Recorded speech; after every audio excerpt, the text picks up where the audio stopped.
ఇప్పుడు నోరు తెరిస్తే అబద్ధాలు మాట్లాడడం, ఇది అదాని పక్కలు ఉన్నాయని ఎవరు ఈయన పేరు గుర్తుపడతావా? ఏం పేరు ఈయన పేరు? మరి ఈయన చంద్రశేఖరరావు, ఆయన వంగి వంగి నమస్కారం పెడుతున్నాయి. అప్పుడు ఆయన వంగినా ఇట్లా ఇంతగా వంగినా? అదేవిధంగా ఆయన ఇచ్చిన వర్కులు కొన్ని నేను లిస్టు చదివి చెప్పిస్తా. KCR invites Adani to set up a power plants in TS. Okay, Hans India పత్రికా ఓనర్ ఉండొచ్చు కదా. Business baron Adani meets to KCR, Times of India. ఇగో ఈ బుద్ధిమంతుడు ప్రబుద్ధుడు అదాని సంఖలో దూరిండు. ఈ సిగ్గులేనోడు అదాని గురించి నా గురించి మాట్లాడతాడు.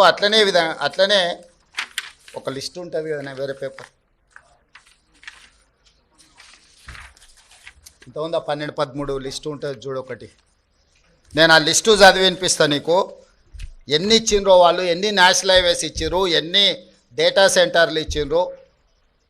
ఒకవేళ సిద్ధంగా ఉన్నాడు ఆయన ఇచ్చిన అన్నిటి మీద విచారణకు, మళ్ళీ విచారణ ఏంగానే చూసిరా నా మీద కేసులు పెడుతురని ఒకల ఏడుపులు ఏడుస్తుంటాడు. పెట్టూరి జైలు పోతానే ఆయన్నే అంటాడు.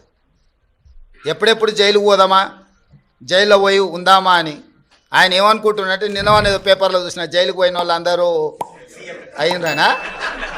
ఆ లెక్కన ముందుగాల వాళ్ళ చెల్లెలు పోయింది. మరి ఆల్రెడీ వాళ్ళ చెల్లెలు జైలుకు పోయి వచ్చింది. అట్లా కూడా ఈయనకు అవకాశం లేదు కదా. ఆ ఛాన్స్ ఒకవేళ తీసుకుంటే కేసీఆర్ ఫ్యామిలీలా ఆల్రెడీ వాళ్ళ చెల్లెలు జైలు పోయి వచ్చింది. ఆ ఛాన్స్ ఆల్రెడీ వాళ్ళ చెల్లెలు కొట్టేసింది. ఆ ఫ్యామిలీలో ఉన్న పోటీని తట్టుకోలేక. కాబట్టి ఇట్లాంటి చిల్లర ఆలోచనలు మానాలి. 10 ఏళ్ళు మంత్రి చేసినోడు, అమెరికాలో చదువుకొచ్చినోడు, కొంచెమన్నా జ్ఞానంతో, కొంచెమన్నా ఆలోచన, విజ్డమ్ వాడాలి కదా. ఆ విజ్డమ్ వాడకుండా అన్ని చిల్లర మాటలు మాట్లాడుకుంటా Adani Elbit Systems defence unit at Mamidipalli operational BRS టైంలో ఇచ్చిండ్రు. అదేవిధంగా missile cell manufacturing unit at Mamidipalli under construction BRS ఇచ్చింది. Microsoft data centre at Ellikatta BRS ఇచ్చింది. అదేవిధంగా 3 national highway projects, Khammam to Suryapet national highway, Mancherial to Repallewada national highway, Khammam to Kodad national highway BRS ఇచ్చింది. 750 kV transmission line project BRS ఇచ్చింది.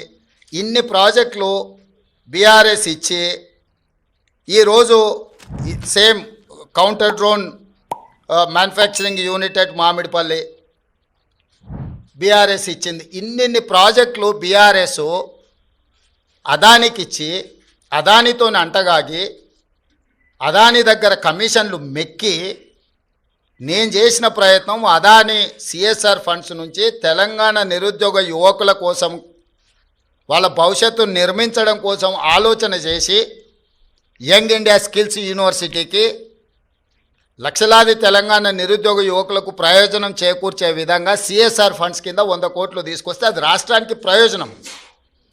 కేసీఆర్ లాగా అదానీ నుంచి అప్పనంగా నిధులు మా కుటుంబానికి కొట్టేయలే.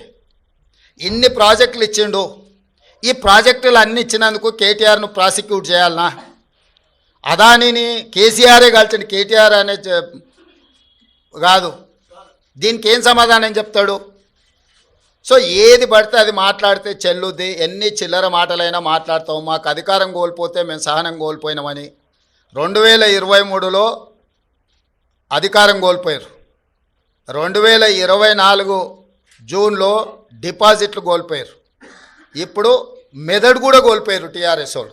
ఇది నా అఫీషియల్ ట్విట్టర్ అకౌంట్లో పెట్టినా. నేను దాచుకునేదే ఉంటే, దొంగ చీకట్లో కలుసుకునేదే ఉంటే, నీ లెక్క లుచ్చా పనులు చేసేదే ఉంటే, నేను కూడా నీ లెక్కనే ఇంటికి పిలిపించుకొని రహస్యంగా దొడ్డిదారులకి పిలిపించుకొని కాళ్ళు పట్టుకొని కాళ్ళు ఒత్తుకుంటా 4 గంటలు నేను కూడా కూర్చుంటుంటే.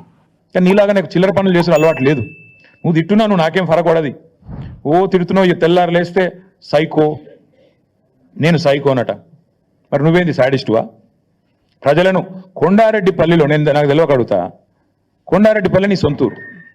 నీ సొంతూరులో ఒక 85 ఏళ్ళ పెద్ద మనిషి సాయిరెడ్డి గారు, మాజీ సర్పంచ్, నీకోసం పనిచేసిండు మొన్న ఎలక్షన్లో.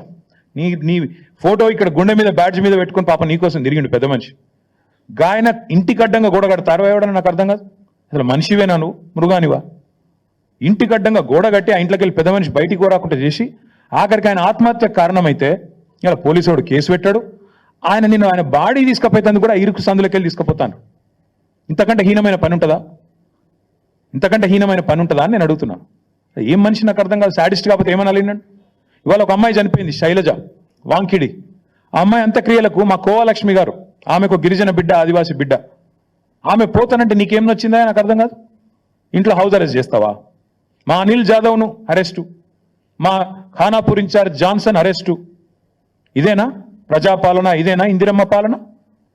ఎమర్జెన్సీ రోజులను తలపించే విధంగా ఇంటర్నెట్ షట్ డౌను, లగచర్లలో ఇంటర్నెట్ షట్ డౌన్, అక్కడ పోయి అర్ధరాత్రి పోయి బందిపోట్ల మీద దాడి చేసినట్టు నీ సొంత నియోజకవర్గంలో దాడులు. ఇందుకేనా నీ పరిపాలన? ఇంకా సిగ్గుమాలిన పని. నేను చెప్పిన మహబాద్లో 1 year కావస్తోంది. ఈ ముఖ్యమంత్రి ఎవరి కోసం పనిచేస్తున్నాడు?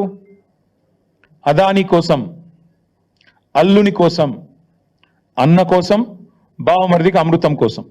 ఇది ఈయన స్థూలంగా చెప్పాలంటే 1 year పరిపాలన. అదానీ కోసం, అల్లుడి కోసం, అల్లుడి మ్యాక్స్ బి అండ్ ఫార్మా కోసం, అన్న కోసం, జగదీష్ అన్న కోసం, తిరుపతి అన్న కోసం, బావమరిది సృజన్ రెడ్డికి అమృతం పంచడం కోసం.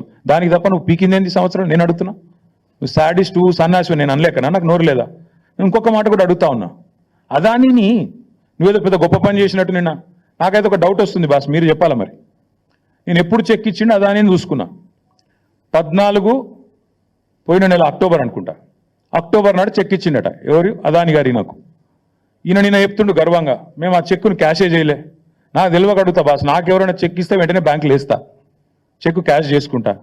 మరి నువ్వు 38 రోజులు ఎందుకు చెక్ క్యాష్ చేయలే?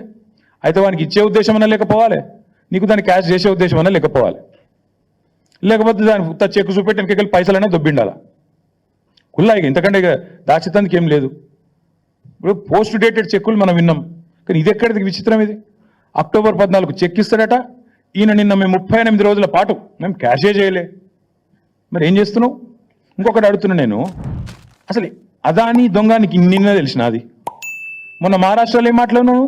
నిన్నగాక మనం వీడియో చూపెట్టమంటే చూపెడతాం మీకు. ఇప్పుడు మీరు కూడా చూసి ఉంటారని చూపెడతలేను. ఒక గజ దొంగ గుజరాత్కి వెళ్ళొచ్చి ధారావి ల్యాండ్ ఎత్తుకపోతుండు, అక్కడ మాట్లాడతావు.